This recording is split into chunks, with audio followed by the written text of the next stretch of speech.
School District will be opening shelters tomorrow morning. 25 of our schools serve as shelters. You can see the wind is starting to really gust. I think we've got about 46 mile-an-hour winds.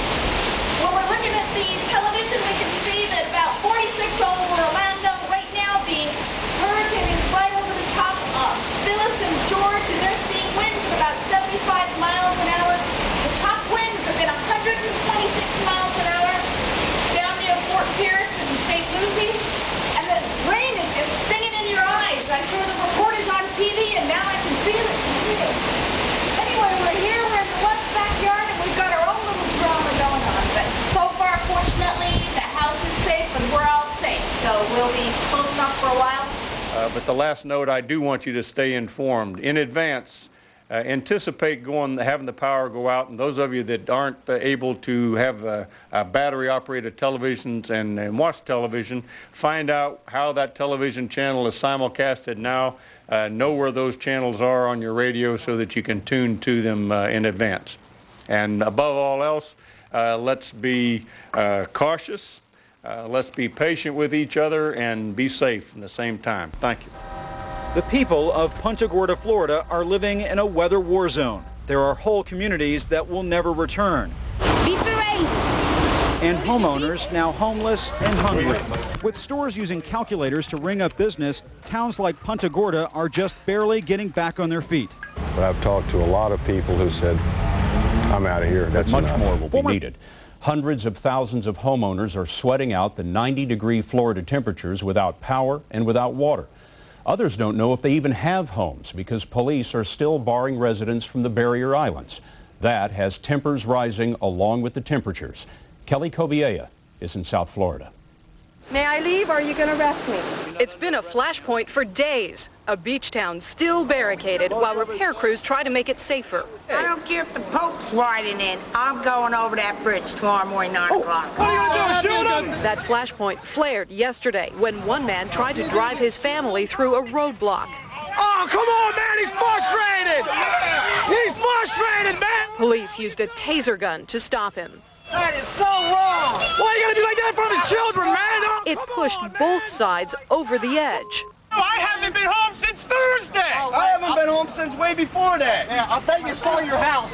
No, I haven't seen my house. I don't believe it. I've been staying on this island since Thursday. You get in my face, you listen to me, we don't want you here.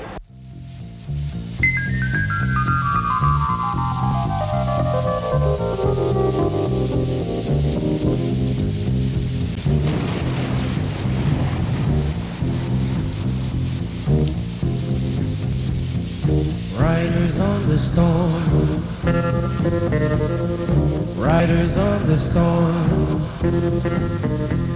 into this house we're born,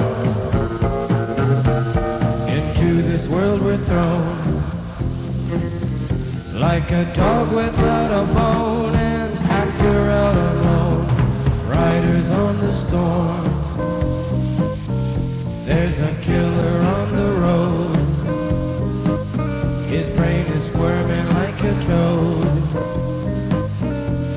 Take a long holiday.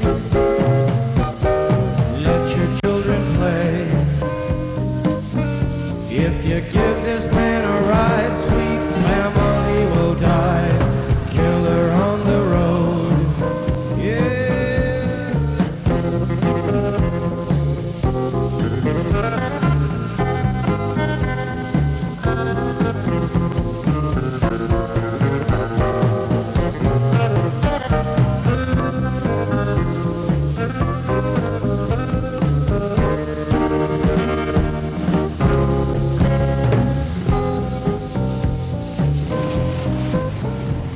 It's going to be such a long process cleaning up, just beginning in Palm Beach County. As Hurricane Francis took its time moving all across the state, some places received more than a foot of rain. And just take a look at the video of some of these homes here.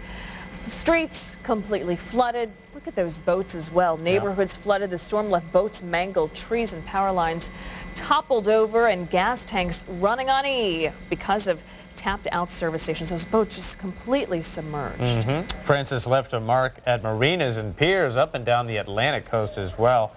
Boats, piers, buildings were damaged along the Atlantic Ocean after the brunt of Francis passed right on through. One pier, by the way, in West Palm Beach, literally torn in two. The video that we're showing you here shows a boat still tied up to the dock. We're going to show you that there. Look at that right there, completely submerged. Further south in Palm Beach, we're seeing the devastation from a bird's eye view. The sail of this boat was torn to shreds, and a nearby dock now looks more like a stack of lumber. This was a golf course. Now it's a giant water hazard. I'm reporting to you this morning from this beautiful house in Orlando. Actually just outside of Orlando, a little place called Apopka, Florida. Right now I'm protected from the storm, but in a minute I'm going to step out into this gale force wind, and I've got this little wind speed thing, and we're going to see how bad this really is. Are you ready? Can the camera follow me out here a little bit? Oh my God! It's raining like a son of a gun. I'm getting pelted by the storm. Let me put this into the wind, and then we'll get a good reading from it. About 8 hours ago, the storm came on shore down around Fort Pierce. Holy cow! It says it's 150 miles an hour. I can't believe I can still stand up. And with that, I will introduce the governor of the state of Florida, Jeb Bush. Thank you, Ben. This morning's storm update reminds us once again that every storm is different. And I sincerely hope that Floridians on our East Coast will take this to heart. Where Francis was a slow storm, Jean has sped up and is moving quickly to our coast, and it is getting bigger and stronger.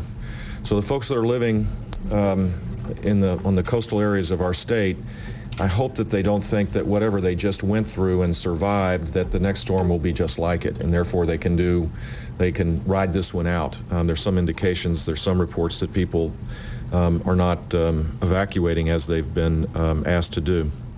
The storm could hit land as a Category 3 or even a possible Category 4 storm. Remember that these storms, the power and the damage done by these storms isn't incremental. If you're a Category 1 and go to 2, it's not an incremental change. The devastation grows geometrically.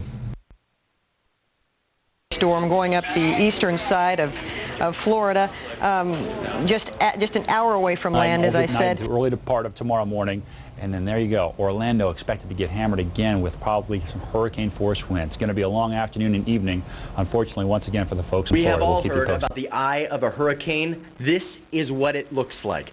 Take a look. Dead calm. And go ahead and as we pan skyward, blue sky. This is the middle of the hurricane, the eye of the hurricane. What a change from just an hour and a half ago when we saw the worst of what Hurricane Jean, a Category 2 hurricane, has to offer. Sustained winds of roughly 100 miles per hour. We saw hard driving rain. As we pan across the beachfront here at the resort where we are staying on Marsh Harbor, you can see that there are a few trees down. There is mostly cosmetic damage, we're told, to the resort. The main concern here on Abaco Island with this storm was the storm surge. The winds were coming out of the northwest, and the northwest portion of Marsh Harbor, the town where we are staying, is vulnerable to storm surge. Early reports said 3 to 4 feet as far as the storm surge. Seawater right up to people's doorsteps who live on the west side of the island. We can tell you that at about 6:30 this morning, the phone lines went down. We lost power here on the island much sooner than that. But once again, we are in the eye of the storm. We've all heard about it. This is what it feels like. We are now being told that the backside of this storm is heading our way. We expect to see those fierce winds and driving rain once again, and we hope to bring it to you. On Abaco Island, I'm Matt Lorch. Now back to you. An eerie report there. Matt Lorch in the eye of the storm, WPLG in Nassau, Bahamas. Well, just as West Palm residents started recovering after Hurricane Francis, here comes Jean. Oh, yeah. Plus, the steady stream of violence in Iraq. We're going to tell you about Orlando, that. Kissimmee area over toward Winter Haven and Lakeland, likely experiencing wind gusts 80, 100 miles per hour right now. Again, the winds are going to continue to come down, but this... We've had wind gusts of up to 120 miles an hour right here in this location. I'm going to try to turn towards the wind and see if we can get a reading here. I'm afraid, we'll see what happens. Hold on.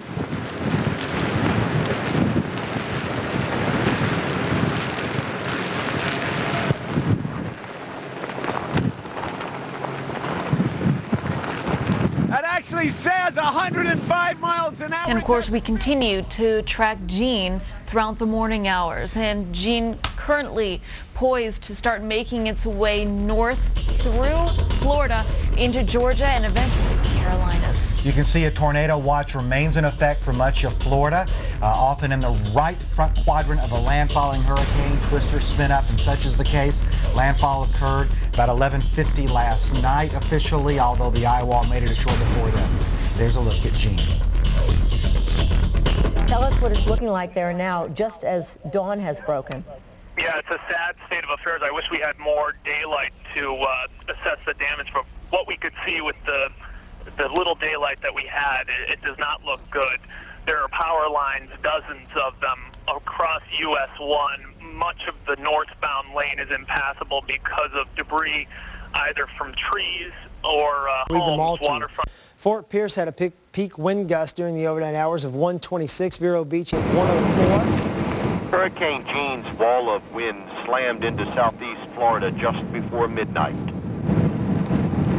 3 weeks to the day after Hurricane Francis first made landfall near Stewart, a stronger, fiercer Hurricane Jean cut an almost identical path. The storm that on the other side of the country, residents of Florida are getting set for a familiar and exhausting weekend ritual, packing up, getting out, and hoping the fourth major hurricane of the season does not hit them too hard. Here's NBC's Robert Hager. As remnants of Hurricane Ivan, now a tropical storm, sloshed ashore a third time, there was street flooding in Texas, the end of its wild path from the Gulf to the northeast, a huge loop back over Florida, and now the Gulf again. Meantime, hard-hit Florida is now preparing for Hurricane Jean. 350,000 may be ordered to evacuate tomorrow morning. It's scary because there was so much damage from the other one that, is the same thing going to happen? Jean, too, looped at sea before pointing back toward Florida and up the coast. So what is it with all the crazy loops and the inordinate number of hurricanes this season? Many scientists believe that for nearly a decade now, we've been in a cycle of more frequent hurricanes, caused mostly by shifts in ocean currents. But there's something else this year, the blocking ridge of high pressure that parks off coast every summer, called the Bermuda High. Most years, it's so far out, hurricanes are pulled in a natural course around it, missing the mainland. But this season, the high's been closer in, blocking storms from curving early. So instead, they've headed straight into land. Researcher Stan Goldenberg. We don't know how long that shift in steering is going to last. Certainly, it's lasted a number of weeks in this season, but we've seen in the past where those kind of steering patterns can set in for years. As for those wacky loops, they come when steering systems weaken. Unusual, but there have been some buttes in the past. 1971, Hurricane Ginger moved away from the U.S. 1,000 miles, only to loop back into North Carolina. 1994, Hurricane Gordon swept Florida's Keys, looped back into Fort Myers, then back out to threaten North Carolina, before doing a figure eight into Florida a third time. You get a good overview of the damages. What some experts now estimate could amount to from $2 to $5 billion in insured losses alone. The worst of it, near where the eye came ashore at Stewart, Florida, a bridge completely collapsed. A half a highway washed away and a car turned over. At the airport, a parked plane blown upside down and a hangar collapsed. A motel with the roof gone. The rooms of a condominium exposed. A living room couch dangles precariously from the blown-out wall of a fifth-story apartment in a high-rise. A trailer blown apart.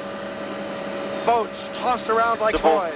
Burst of blue light from exploding electrical transformers. The high winds made standing, much less walking, nearly impossible.